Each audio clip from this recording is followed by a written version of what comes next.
Afternoon to all of you. क्या बोला है? अनलिमिटेड कंपनी कौन सी कंपनी है? जिसमें मेंबर्स की लायबिलिटी पे कोई लिमिट नहीं होती। बट ये जो लायबिलिटी अनलिमिटेड होती है ना, it is only at the time of winding up. As long as the company is going a concern, it is well, अच्छा कर रही है काम, उतनी देर मेंबर्स की लायबिलिटी क्या रहेगी? लिमिटेड। तो आपका जो ये नो लिमिट वाला क्वेश्चन था इसी के ऊपर था। क्या बोला? एक कंपनी है, कंपनी का एक क्रेडिटर है मिस्टर सैमुअल, उसने किसको वो कर दिया? स्यू कंपनी के एक शेयर होल्डर को। मिस्टर इनोसेंट ने क्या प्ली दी कि वो लायबल नहीं है क्योंकि वो सिर्फ क्या है? Share holder. तुम एक्सप्लेन करना है क्या मिस्टर सैमुअल अपना डेट रिकवर कर पाएगा कि नहीं। पहले कौन सी कंपनी समझाओगे? अनलिमिटेड कंपनी कौन सी होती है? Which do not have any limit on the liability of member. Liability हर एक मेंबर की कितनी होती है? जितने कंपनी के क्या है? डेट्स और लायबिलिटी। बट अगर एक मेंबर को सारे पैसे देने पड़े, वो बाकियों से कंट्रीब्यूशन मांग सकता है। इन केस कंपनी के पास शेयर कैपिटल हुई तो लायबिलिटी कहां, शेयर कैपिटल कहां लिखी होगी? Articles of association. चलो ये सब बातें ठीक है। ये line, so long as the company is going concern, the only liability which can be enforced by the company is the liability on the shares. liability on the shares मतलब liability क्या रहेगी उतनी देर? लिमिटेड। क्रेडिटर किसके खिलाफ कब proceedings डाल सकते हैं? Only on winding up of the company. फिर ऑफिशियल लिक्विडेटर उसके शेयर होल्डर को बुलाएगा और फिर उनकी लायबिलिटी क्या हो जाएगी? Unlimited. On the basis of इस ऊपर वाली प्रोविजन के हिसाब से क्या बोलोगे? मिस्टर सैमुअल अपने डेट्स मिस्टर इनोसेंट से नहीं मांग सकता। इवन कंपनी कौन सी है? अनलिमिटेड। तो मिस्टर इनोसेंट सिर्फ कितने तक लायबल होंगे बेटा? जितनी उनकी share capital. But unlimited liability कब राइज हो जाती है? When official liquidator call the members for their contribution eight the time of winding. Unlimited company के बारे में आज आपने दो बातें सीखी। क्या क्या? अनलिमिटेड कंपनी नो डाउट वो कंपनी है जिसमें मेंबर्स की लायबिलिटी अनलिमिटेड है, बट जितनी देर ये कंपनी चलेगी मेंबर्स की लायबिलिटी लिमिटेड रहेगी। तो अनलिमिटेड कब राइज होती है? जब कंपनी गेट्स वाइंड अप। और वो अनलिमिटेड लायबिलिटी भी कौन कर सकता है? Official liquidator. कोई क्रेडिटर आके नहीं बोल सकता कि आपकी लायबिलिटी क्या है? अनलिमिटेड। सिर्फ ऑफिशियल लिक्विडेटर बोलेगा तो मेंबर्स की लायबिलिटी क्या होगी? अनलिमिटेड। तो इस सवाल को आपको इस तरह से आंसर करना था। मेक श्योर जो भी आंसर आप लिख रहे हो, जो आंसर मैं भेज रही हूं, उसके साथ एक बार क्रॉस चेक कर लो, तभी फायदा है जब हमें हमारी गलतियों का पता चलता रहेगा। ठीक है, तो आई होप ये क्वेश्चन अब आपका क्लियर है। चलिए जी बढ़े आगे। आइए जी बेटा, क्या क्या कर लिया था कल? प्राइवेट पब्लिक सब हो गया, होल्डिंग सब्सिडरी हो गया, गवर्नमेंट हो गया, आज फॉरेन कंपनी तो यहां से करना है मेरे हिसाब से, यहां से है, बताओ अगर कुछ और है तो। चलो फिर आओ जी, निकालो सारे बुक्स, अटेंटिव हो जाओ। फॉरेन कंपनी बिल्कुल सिंपल, नाम से पता चल रहा है, a company which is incorporated outside India. But हम क्यों पढ़ रहे हैं फिर? जो इंडिया के बाहर ही बनी है हम क्यों पढ़ रहे हैं उसे? But which has a place of business in India and conducts any business activity in India. Example of any foreign company in India? कोई इंडिया में कोई फॉरेन कंपनी है? ये भरा पड़ा है 22 नंबर सारी एमएनसी से, है ना? ये Reebok, Puma, Nike, Tommy Hilfiger, ये सब कौन सी कंपनीज हैं बेटा? Foreign companies. ठीक है, तो कैसे पहचानोगे एक कंपनी फॉरेन है कि इंडियन है? कहां से पहचानोगे? A company incorporated in India, Indian company, outside India, foreign company. ठीक है, तो अब मैं आपसे पूछूं, मुझे बताओगे एक कंपनी इंडियन है कि फॉरेन? बताओ जी फिर। बेटा साथ साथ क्वेश्चन इसलिए दिखाती हूं ताकि फाइनली आपको यही अटेम्प्ट करने हैं, पता लगता रहे। क्रिकेट चल रहे हैं। हाँ जी, ये रही जी। बताओगे मुझे इंडियन कंपनी है कि फॉरेन? क्वेश्चन पढ़ लोगे जोर से। Mike limited is incorporated in India, but उसका एक दफ्तर कहाँ है? सिंगापुर।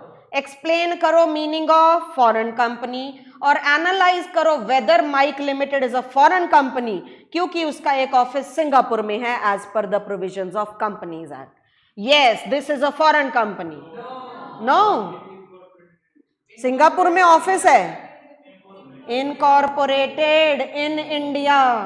एक ऑफिस सिंगापुर में चले जाने से वो फॉरेन नहीं हो जाएगी। तो क्या लिखोगे? पहले फॉरेन कंपनी समझा दोगे, फिर क्या बोलोगे? सिंस माइक कहां बनी है? इंडिया, उसे क्या नहीं बुलाएंगे? फॉरेन, इवन दो उसका लाइजन ऑफिस कहां है? सिंगापुर। इससे हमें फर्क नहीं पड़ता, हमें फर्क किससे पड़ता है? इनकॉर्पोरेशन से। बिल्कुल सिंपल सा जवाब है, 3 से 4 नंबर में आपका हल हो जाएगा। ठीक है, तो फॉरेन कंपनी में पता चल गया। क्या चीज देखोगे गौर से? आओ जी, फिर section 8 company, very very very important company, जिसका दूसरा नाम क्या है? Company formed for charitable object. ऐसी कंपनीज जो कुछ प्रमोट करने के लिए बनती हैं, स्कूल को, एजुकेशन को, ठीक है, बच्चों की पढ़ाई को, बच्चों की स्पोर्ट्स को, कुछ भी प्रमोट करने के लिए बनती है, उन्हें हम कौन सी कंपनीज कहते हैं? चैरिटेबल कंपनी या सेक्शन 8 कंपनी। तो बेटा अगर सेक्शन 8 कंपनी के बारे में लिखना पड़ा, कहां से शुरू करोगे? सबसे पहले ऑब्जेक्ट, क्यों बनती है ये? To promote charitable object of commerce, art, science, sports, education, very many. अब ये कंपनी क्या प्रॉफिट कमाएगी? कमाएगी।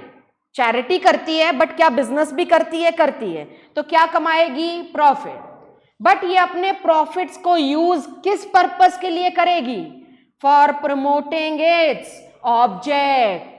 अपने ही मकसद को आगे ले जाने के लिए अपने पैसों को यूज करेगी। और ये कंपनी क्या नहीं करती? ये पढ़ दो क्या लिखा है। It does not give dividend to its members.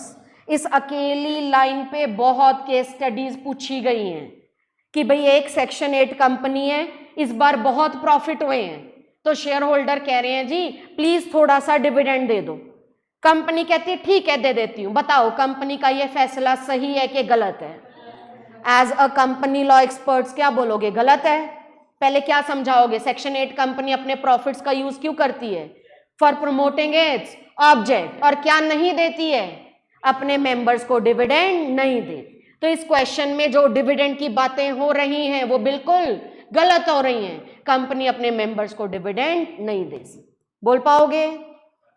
अब बेटा कोई स्पेशल तरह की कंपनी है ये? हाँ कि ना? ध्यान इधर, रिस्पॉन्सिव। क्या ये कोई स्पेशल तरह की कंपनी है? तो इसको बनाया भी खास तरीके से जाएगा।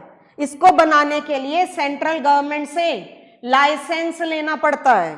सेंट्रल गवर्नमेंट को आपको प्रूव करवाना पड़ता है कि आप बनके कोई अच्छा काम ही करोगे। ठीक है, तो सेंट्रल गवर्नमेंट से क्या लेना पड़ता है? लाइसेंस। अब ये वाला revocation of licence very important. अगर कल को सेंट्रल गवर्नमेंट को पता लगा आप सेक्शन 8 कंपनी बना के गलत काम कर रहे हो, सेंट्रल गवर्नमेंट आपका ये लाइसेंस क्या कर देगी? Revoke. What is revoke? Cancel. आप उससे जब से कैंसल होगे तब से आप सेक्शन 8 कंपनी नहीं रहोगे। ठीक है, कब कब आपका लाइसेंस कैंसल हो सकता है? 3 केसेस में। कौन कौन से हैं? आप सेक्शन 8 की किसी प्रोविजन को क्या कर रहे हो? कॉन्ट्रावीन। सेकेंड, आपके जो अफेयर्स हैं, कंपनी के जो काम हैं, दे आर कंडक्टेड फ्रॉडुलेंटली। या थर्ड, आप कोई भी ऐसा काम कर रहे हो which is against the public interest, central government आपका नाम, आपका सेक्शन 8 का लाइसेंस क्या कर देगी? कैंसिल। अब बेटा सेक्शन 8 कंपनी को ना एक प्रिविलेज मिलता है। क्या प्रिविलेज मिलता है?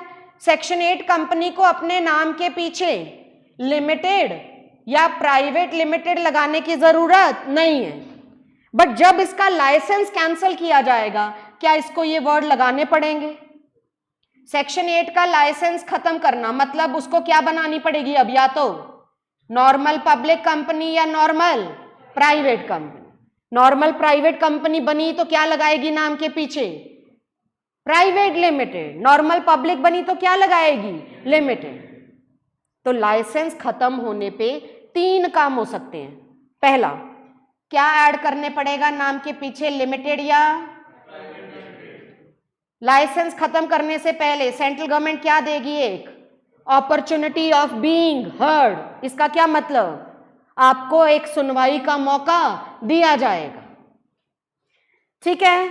या फिर बेटा सेंट्रल गवर्नमेंट एक और काम करने को बोल सकती है सेक्शन 8 को। क्या करने को बोल सकती है? कि किसी और सेक्शन 8 कंपनी के साथ क्या हो जाओ? अमालगमेट। अमालगमेट मतलब मिक्स हो जाओ। या फिर तीसरा काम सेंट्रल गवर्नमेंट क्या करने को बोल सकती है? कि कंपनी को क्या कर दो? वाउंड अप, ठीक है। तो इस अकेले पोर्शन पे क्वेश्चंस आते हैं कि अगर सेक्शन 8 का लाइसेंस रिवोक हुआ तो क्या होगा। तो आप ये तीनों चीजें वहां समझाओगे, ठीक है। पहले समझाओगे कब कब रिवोक होता है, फिर समझाओगे रिवोक होने पे क्या क्या किया जाएगा। कर दोगे? साथ में फाइन लगेगा। कितना फाइन? कंपनी पे 10 लाख से 1 करोड़, मेंबर डायरेक्टर पे 25,000 से 25 लाख। तो ये सेक्शन 8 कंपनी है। आपको इस बॉक्स में पूरी सेक्शन 8 की समरी दी है। डिविडेंड नहीं देती, स्पेशल लाइसेंस लेते हैं, लाइसेंस रिवोक हो सकता है अगर कंडीशन फॉलो नहीं की। यहां ये वाली चीजें नहीं है, ये आप बहुत अच्छे से पढ़ोगे। बाकी कंपनीज अपनी जनरल मीटिंग 21 दिन का नोटिस देके बुलाती हैं, बट सेक्शन 8 कितने दिन का नोटिस देती है? 14 दिन का। सेक्शन 8 को बहुत सारी चीजें हैं जो नहीं करनी पड़ती हैं। एक ये लास्ट लाइन, एक पार्टनरशिप फर्म सेक्शन 8 कंपनी की मेंबर बन सकती है। वैसे पार्टनरशिप फर्म किसी और कंपनी की मेंबर नहीं बन सकती, बट कौन सी कंपनी की मेंबर बन सकती है?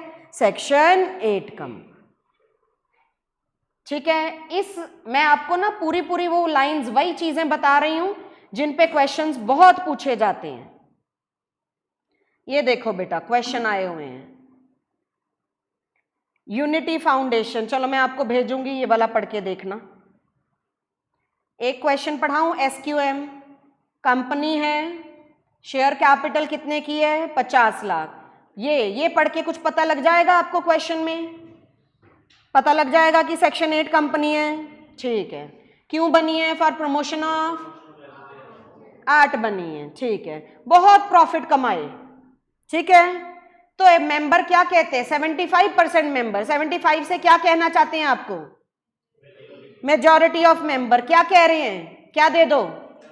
10% डिविडेंड। क्या पास कर दिया इसके लिए उन्होंने? Special resolution. कंपनीज एक्ट की रेफरेंस देते हुए बताओ क्या कंपनी 10% डिविडेंड दे सकती है? शुरू में क्या समझाओगे? सेक्शन 8 कंपनी कौन है? Profits of section 8 must be applied towards promoting the object, therefore जो स्पेशल रेजोल्यूशन पास किया है वो वैलिड है कि इनवैलिड? इनवैलिड। तो ऐसे करके आप सेक्शन 8 के बारे में समझाओगे। डायरेक्ट सेक्शन 8 का क्वेश्चन भी आ सकता है कि सेक्शन 8 कंपनी होती क्या है, ठीक है जी। कुछ भी पूछना हो सेक्शन 8 में, चैरिटेबल है कि नॉन चैरिटेबल, कौन सी कंपनीज होती हैं? चैरिटेबल, नॉन प्रॉफिट ऑर्गेनाइजेशंस भी बोला जाता है इन्हें। अगली कंपनी डोरमेंट, नाम से पता लग रहा है कुछ? जो कंपनी आज की डेट में कोई काम नहीं करने वाली, फिर क्यों बनी है? फॉर होल्डिंग एनी एसेट या फॉर फ्यूचर प्रोजेक्ट। उस कंपनी को कौन सी कंपनी कहते हैं? Dormant company.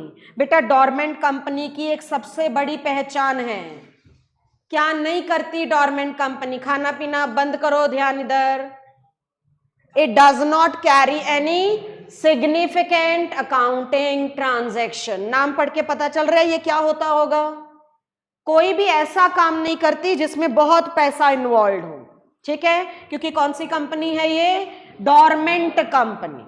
Significant accounting transaction आपको समझाया भी है, बोला है इन 4 ट्रांजैक्शंस के अलावा। बातें नहीं, इन चार, अगर इस बार क्लियर ना हुए ना, मैंने डंडा लेके पीछे पड़ जाना है। इन चार ट्रांजैक्शंस के अलावा सारी ट्रांजैक्शंस को क्या माना है? सिग्निफिकेंट। क्या क्या सिग्निफिकेंट नहीं है? कंपनी बनेगी, रजिस्ट्रार को कुछ फीस देनी पड़ेगी, यस, कहते रजिस्ट्रार को फीस देना सिग्निफिकेंट नहीं है। अब बेटा कंपनी बनेगी, क्या कोई और पेमेंट्स भी करनी पड़ेंगी? करनी पड़ेंगी। कुछ शेयर्स भी अलॉट करने पड़ेंगे, और जो ऑफिस या बनाया है क्या उसको मेंटेन भी करना पड़ेगा? करना पड़ेगा।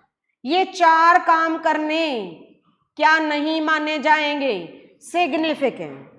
इन चारों के अलावा कुछ भी किया क्या माना जाएगा? सिग्निफिकेंट। मतलब मुझे ये बताओ, अगर डोरमेंट कंपनी ये चार काम कर रही है, क्या वो डोरमेंट है?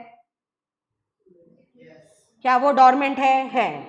अगर इन चारों के अलावा कुछ और किया तो वो डोरमेंट नहीं रहेगी, उससे हम डोरमेंट का स्टेटस छीन लेंगे, ठीक है ना? अब बताओ जी मुझे, ये देखो डायरेक्ट क्वेश्चन, डोरमेंट कंपनी क्या होती है?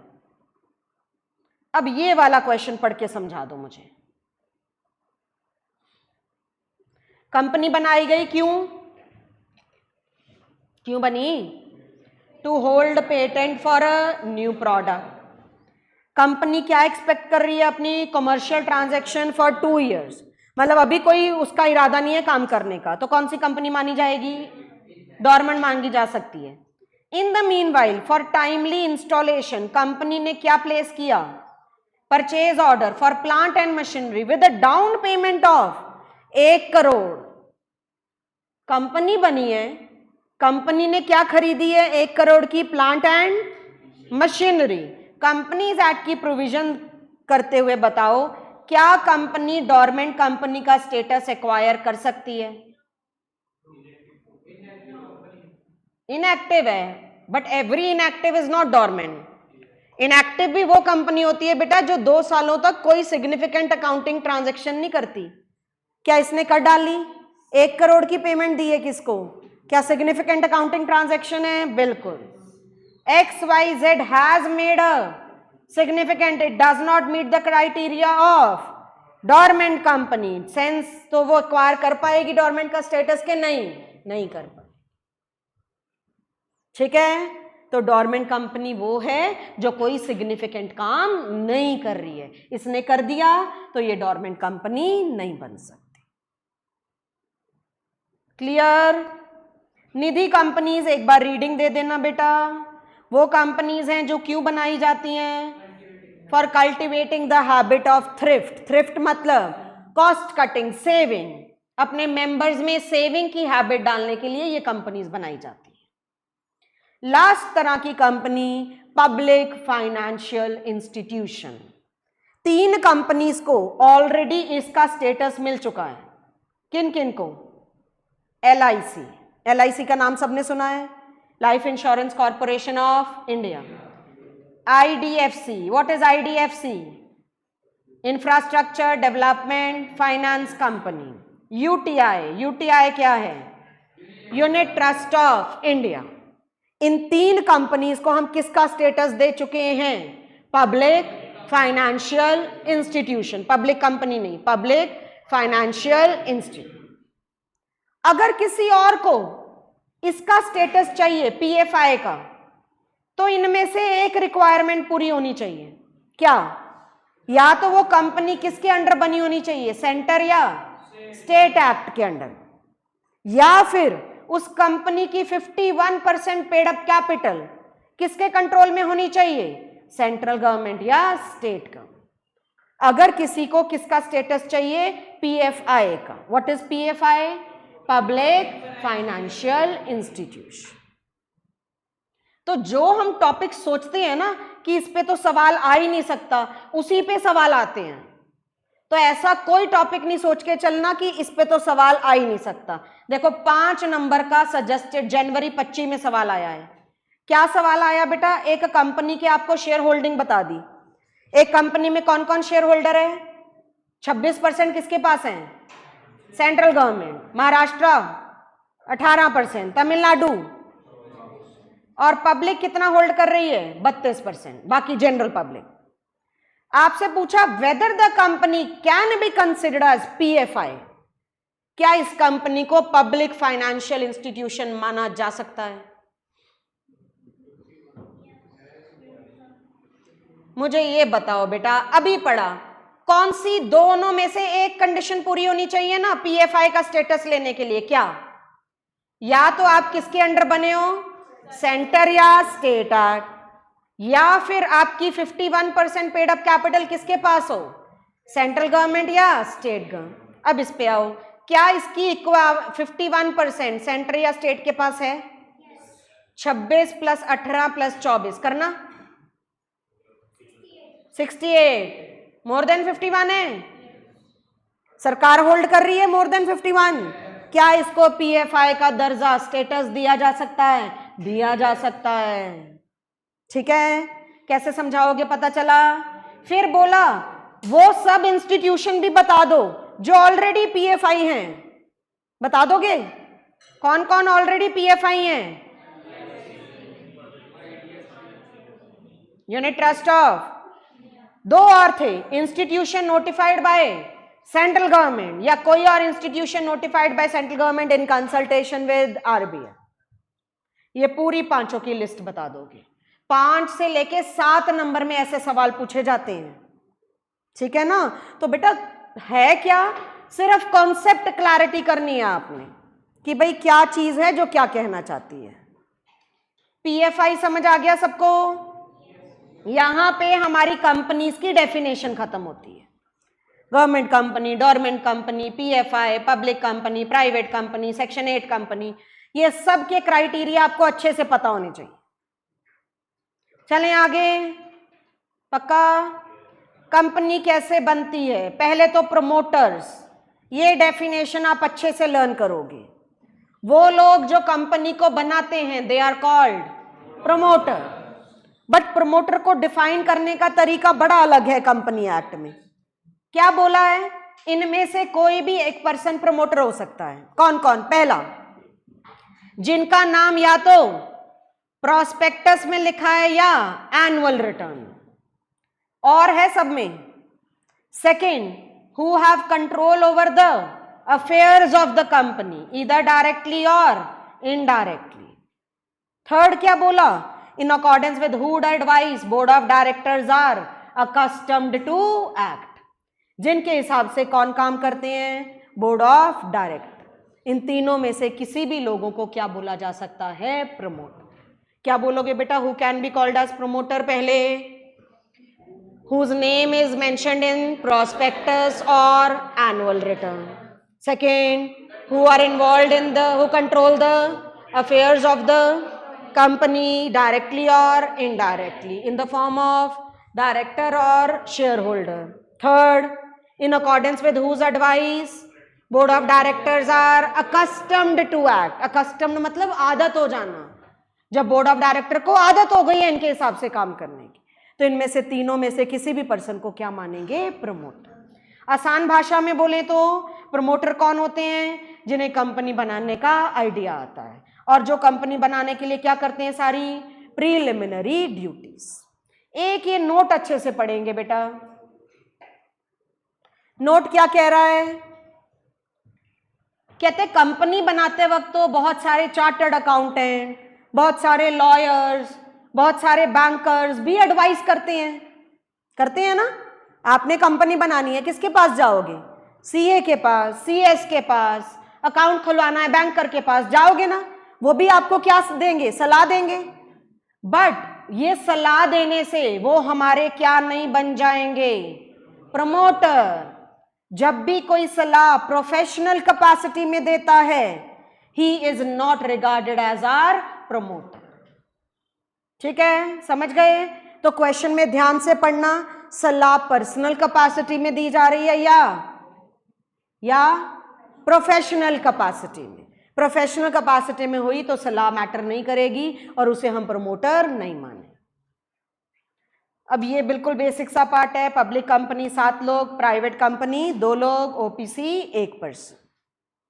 अब बेटा इनकॉर्पोरेशन ऑफ कंपनी, कंपनी कैसे बनती है इसके लिए बहुत सारे क्या बनाने पड़ते हैं, डॉक्यूमेंट्स। याद है सबको डॉक्यूमेंट? कंपनी बनाने पीछे केड़े केड़े डॉक्यूमेंट हैं? पहला MOA थे, AOA, ठीक है, बहुत अच्छे। दूसरा एफिडेविट से पहले क्या आएगी, डेक्लेरेशन। एक पेपर पे डिक्लेयर करना पड़ेगा। क्या डिक्लेयर करना पड़ेगा? कि हमने कंपनीज एक्ट की सारी रिक्वायरमेंट्स को फुलफिल किया है। कौन डिक्लेयर करेंगे बेटा आपके हिसाब से? Person who are engaged in formation of company and person named in articles as director. Third आ गया एफिडेविट। एफिडेविट किस बात का दिया जाएगा? हाँ, कि कंपनी बनाते वक्त कभी हमें कोई सजा नहीं मिली, कोई फ्रॉड नहीं किया, और जो डॉक्यूमेंट में बातें लिखी हैं वो सब सच लिखी हैं। हाँ, they are true to the best of my knowledge. ये एफिडेविट कौन कौन देंगे? बहुत वो चल रहा है भाई, हल्ला गुल्ला सा। Subscribers to memorandum and first director. फिर एड्रेस जाएगा कंपनी का, दो पर्टिकुलर्स जाएंगे, particular of every subscriber, particular of every director. Director में एक चीज एडिशनल जाएगी, क्या चीज? डायरेक्टर आइडेंटिफिकेशन नंबर, जिसे शॉर्ट में क्या बोलते हैं, डिन। लास्ट चीज एक और जाएगी, डायरेक्टर्स अगर किसी और कंपनी में डायरेक्टर हैं वो डिटेल जाएगी, किसी फर्म में पार्टनर हैं, जो भी हमारा डायरेक्टर कोई और काम कर रहा है उसकी डिटेल जाएगी, सारा उसका इंटरेस्ट किसी और कंपनी में या फर्म में। ये डॉक्यूमेंट भेज देंगे, ROC हमें क्या इशू कर देगा, COI। What is COI? Certificate of incorporation. बंद करो भाई सारा कुछ जो भी चल रहा है। COI पे एक नंबर लिखा होगा, क्या number? SIN। What is SIN? Corporate identity number. ये डॉक्यूमेंट कंपनी को तब तक संभालने होंगे जब तक वो बंद नहीं हो जाती। अगर गलत इंफॉर्मेशन देके कंपनी बनाई तो सेक्शन 447 में क्या मिलती है, पनिशमेंट। ये भी ऐसा ही है।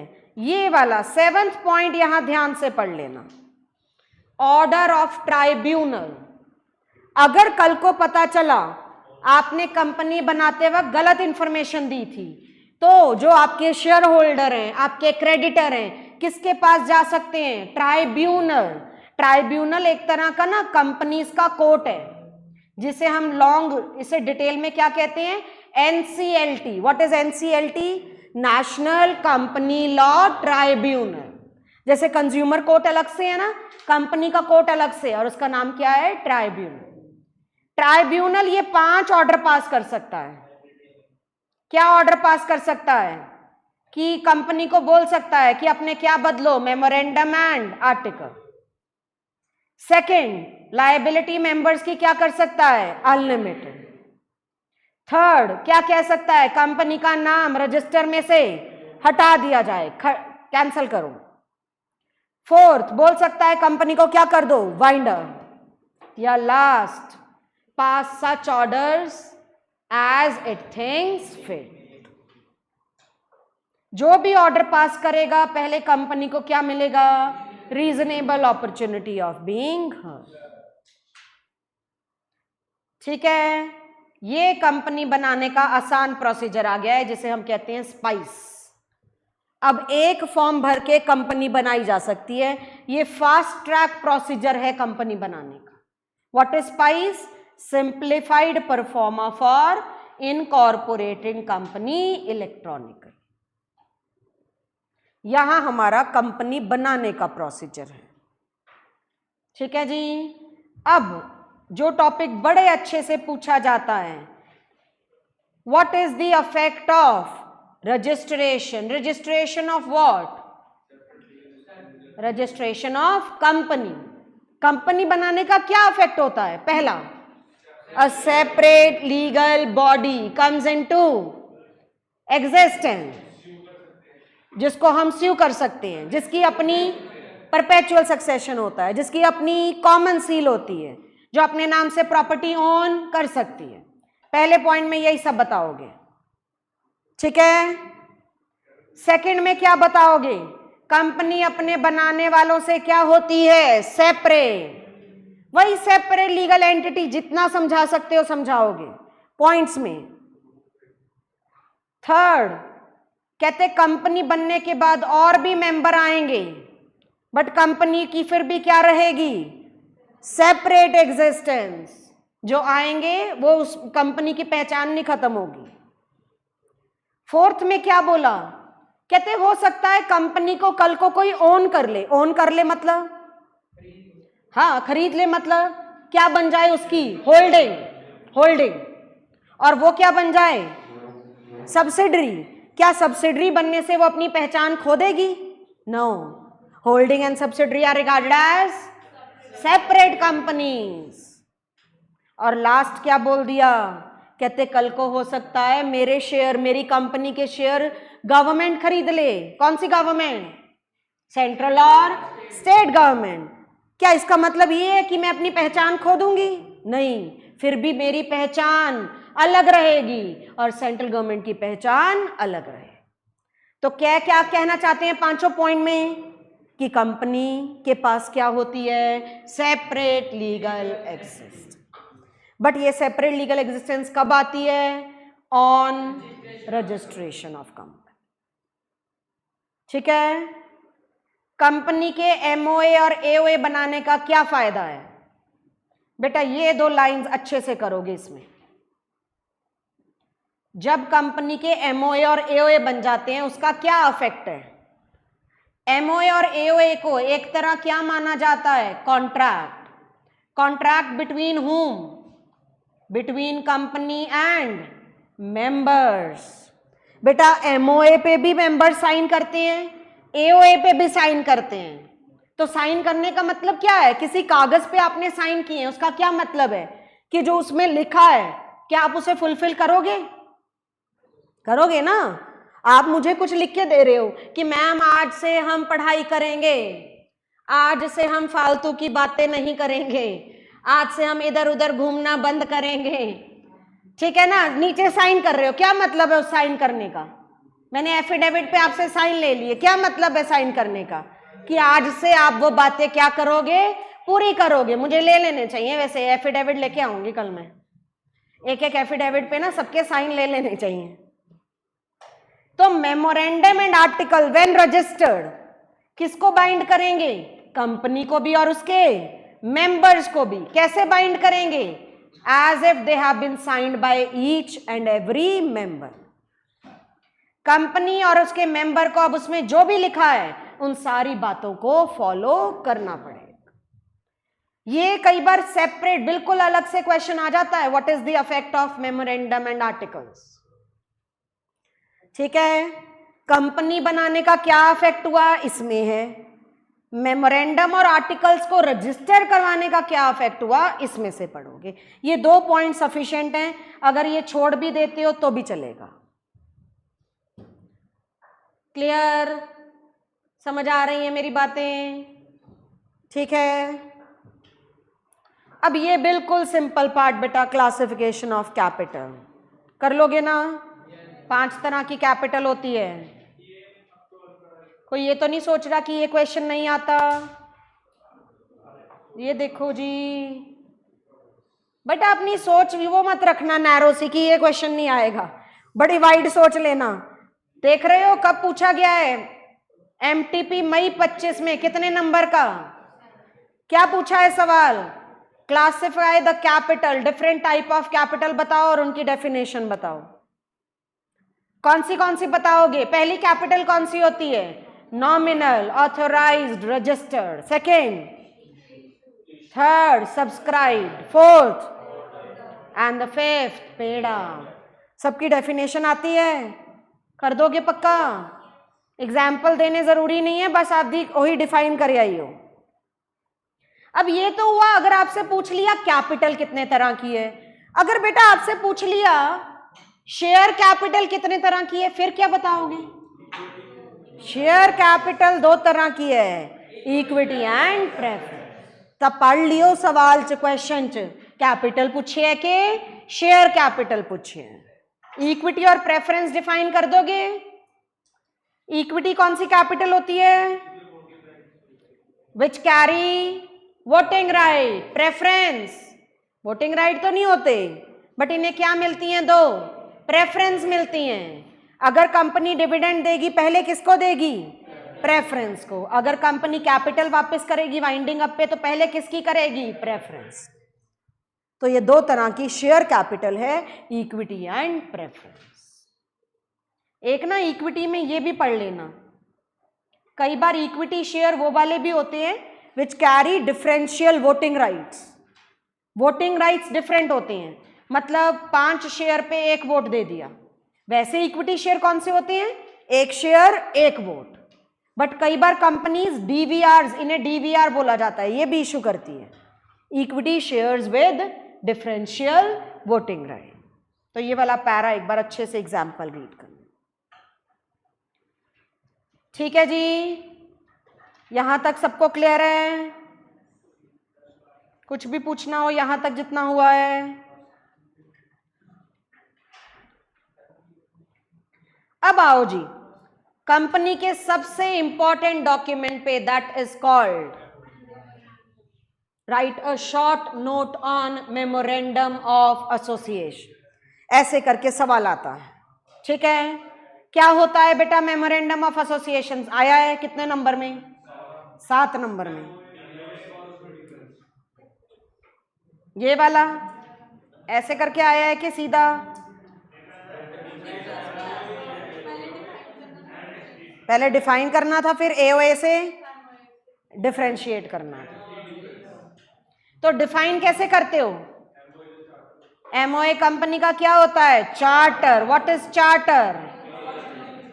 Main document. क्या डिफाइन करता है कंपनी का? Scope of powers, constitution. It is the foundation on which the whole structure of company is build. Foundation मतलब नींव।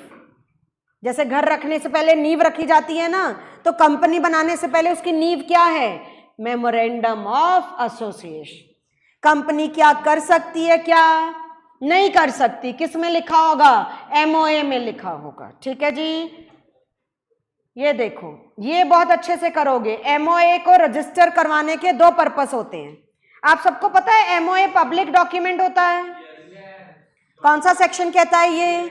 399। इसी के ऊपर आपका एक डॉक्ट्राइन भी आता है, doctrine of constructive notice. Section 399 कहता है MOA is a public document. Anybody from public can deposit some money and do inspection of MOA. अब MOA को पब्लिक बनाने का क्या पर्पस है? 2 पर्पस हैं। Why MOA is a public document? पहला काम, हम इन्वेस्टर्स को बताना चाहते हैं कि अगर आप किसी कंपनी में पैसा लगा रहे हो, पहले उसका क्या पढ़ लो? MOA, ताकि आपको पता चल जाए कि आपका पैसा किस पर्पस के लिए यूज किया जाएगा। सेकेंड, हम किसको बताना चाहते हैं? Outsider, dealing with the about what? Permitted range of activity, कि कंपनी ये काम कर सकती है, ये काम नहीं कर सकती, ताकि आप जो काम करने आ रहे हो पहले से देख के आ जाओ कि कंपनी के पास ये करने की पावर है या फिर नहीं। अच्छा, एमओए के कौन से क्लॉज से पता लगती है कंपनी की powers? 3rd clause, object clause. क्या पता चलती है कंपनी की पावर्स, कंपनी क्या कर सकती है, क्या नहीं कर सकती। एमओए में टोटल कितने क्लॉजेस होते हैं? 6 क्लॉज है। अगर मैं ओपीसी की बात करूं, ओपीसी के एमओए में 7 क्लॉजेस। एक एडिशनल कहां से आ गया? Nomination clause. बाकी 6 क्लॉजेस का नाम बताओगे? सबसे पहला नेम क्लॉज, क्या लिखा रहेगा? कंपनी का नाम। Second clause registered office clause, क्या लिखी रहेगी? सिर्फ स्टेट, जहां कंपनी क्या हुई है? इनकॉर्पोरेट। ऑब्जेक्ट पता चल गया। 4th क्लॉज क्या लिखी रहेगी? Liability of members, whether limited by shares or limited by guarantee. 5th capital clause, क्या लिखी रहेगी कंपनी की? Authorised capital, because this is the maximum capital which company can issue.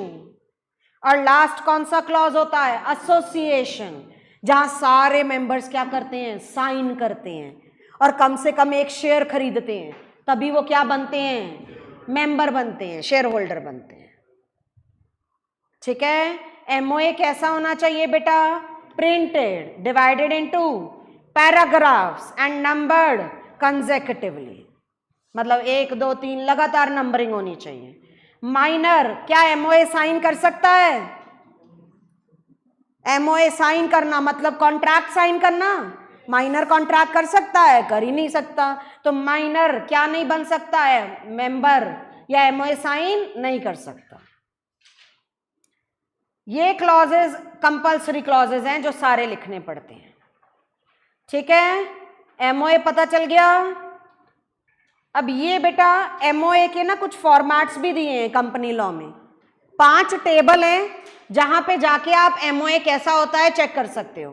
Table ए में किसका एमओए है, लिमिटेड बाय शेयर, बी में guarantee not having share capital, C में दिवस guarantee having share capital, D में अनलिमिटेड, ई में unlimited having share capital. ऐसे ही आपका एफ जी एच आई जे, इसमें किसका फॉर्मेट है, आर्टिकल्स का। दूसरा इंपॉर्टेंट डॉक्यूमेंट कंपनी का क्या है, आर्टिकल्स ऑफ एसोसिएशन। अब मुझे ये बताओ, एमओए सुप्रीम के आर्टिकल सुप्रीम? तो आर्टिकल्स को क्या सब्सिडरी बोला जा सकता है, they are below the MOA. Rules, हाँ क्या होते हैं आर्टिकल्स, रूल्स एंड कंपनी के एक्सटर्नल अफेयर कौन रेगुलेट करता है, एमओए। इंटरनल कौन रेगुलेट करता है, एओए। ठीक है, आर्टिकल्स में हम ऐसा कुछ भी नहीं लिख सकते which is against the provisions of MOA, क्योंकि एमओए सुप्रीम है, आर्टिकल्स उसके नीचे। अब ये वाली लाइन अच्छे से मार्क करो। एक, articles are also called bylaws या मैग्ना कार्टा। आपसे पूछा जाता है क्या कंपनी के ऑडिटर को एओए पढ़ने चाहिए? किसी कंपनी के ऑडिटर को, ऑडिटर समझते हो, जो भी पर्सन सीए ऑडिट करने आया है, क्या उसे कंपनी के आर्टिकल्स पढ़ने चाहिए? क्यों पढ़ने चाहिए? क्योंकि वहीं से पता लगेगा कंपनी के क्या रूल्स और रेगुलेशन है। अगर मैं बात करूं बेटा कंपनी की पावर्स कहां लिखी होती हैं, एमओए, बट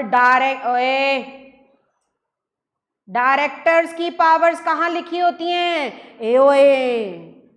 तो डायरेक्टर ने जो काम किया है सही किया है गलत किया है, ऑडिटर को कैसे पता चलेगा, जब वो क्या पढ़ेगा, आर्टिकल्स ऑफ एसोसिएशन। ठीक है, तो आर्टिकल्स ऑफ एसोसिएशन पे भी बहुत बार डायरेक्ट शॉर्ट नोट आया है, what is AOA, right A short note. तो आप वहां पे ये बहुत अच्छे से समझाओगे एओए के कंटेंट्स, एओए में क्या क्या होना चाहिए। पहला, क्या लिखी होनी चाहिए एओए में, rules and regulation. Inclusion of matter, कोई और चीज एओए में डाली जा सकती है, जा सकती है। जो चीजें कंपनी एक्ट ने बोला है वो तो डालनी पड़ेंगी, कोई और चीजें भी इंक्लूड की जा सकती हैं, की जा सकती है। अब third, fourth, fifth, very important points. These 3 talks about entrenchment. What is entrenchment? तो कुछ चेंज करना। कंपनी लॉ कुछ और कह रहा है, क्या कंपनी कुछ और लिख सकती है, लिख सकती है। This is called entrenchment. कब लिख सकती है बेटा, यहां पे मार्क करो, कैसे इंक्लूड की जा सकती है एंट्रेंचमेंट की प्रोविजन, या तो कंपनी बनते वक्त या बाद में क्या करके, अमेंडमेंट। प्राइवेट कंपनी को अगर ये प्रोविजन डालनी है क्या लेनी पड़ेगी, consent of all member, all समझते हो ना। पब्लिक को क्या पास करना पड़ेगा, स्पेशल रेजोल्यूशन। जब भी एंट्रेंचमेंट की प्रोविजन डाली जाएंगी, एक नोटिस किसके पास भी जाएगा, रजिस्ट्रार। मैंने आपको कल कुछ बताया था ना, कंपनी अपनी हर इंफॉर्मेशन किसको देती है, रजिस्ट्रार, आरओसी को, तो ये इंफॉर्मेशन भी उसके पास जाएगी। अकेली इन 3 प्रोविजन पे बेटा इस अटेम्प्ट से पिछले अटेम्प्ट में 7 नंबर का क्वेश्चन था एंट्रेंचमेंट के ऊपर, ठीक है, हाँ कंपल्सरी क्वेश्चन था। तो किसी भी चीज को मामूली नहीं समझना है, हमने फोकस करना है, जितना करें ऐसे करें कि हमारे कॉन्सेप्ट्स क्लियर हो। क्योंकि आजकल आईएससीआई का पैटर्न क्या देखा जा रहा है, वो सीधा सीधा सवाल बहुत कम पूछ रहा है, सवाल को एंड में आके तोड़ मरोड़ रहा है, जहां बच्चे हाँ कंफ्यूज होते हैं, ठीक है ना। तो अगर हमारे कॉन्सेप्ट क्लियर होंगे हम उस सवाल से बिल्कुल कंफ्यूज नहीं होंगे, ठीक है जी, बिल्कुल बिना घबराए करना है। ये टेबल मैंने आपको बता दिए थे, ये एमओए और एओए का डिफरेंस, ये तो आप क्या ही रहे हो, वेरी इंपॉर्टेंट, दोनों में क्या फर्क है। एमओए क्या बताता है, कंपनी के ऑब्जेक्टिव्स, एओए क्या बताता है, कंपनी की internal management rules and regulation.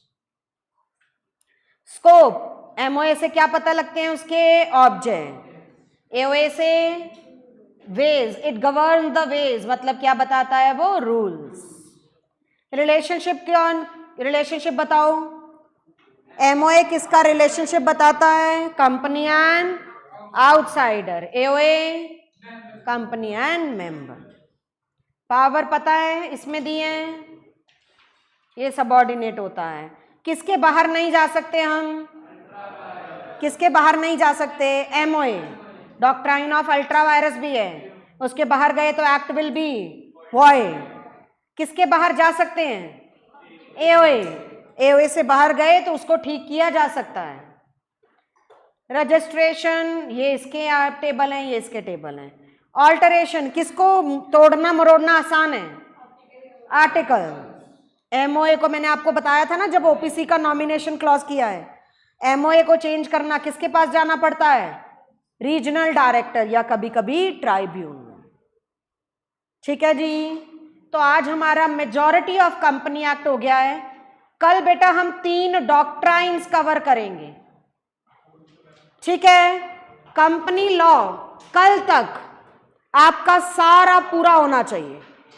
ऐसे कर लो कि कुछ भी क्वेश्चन आ रहा है, 3 डॉक्ट्राइन मैं कराती हूं, वो कल पे छोड़ दो, आज एओए तक आपके कॉन्सेप्ट्स क्लियर होने चाहिए, ठीक है। क्वेश्चंस आ जाएंगे, जरूर लिखते रहो बेटा, बारी बारी रिपीट कर रही हूं ते तुसी सारे भाई चारों सीरियस लैन लग जाओ क्लास नूं।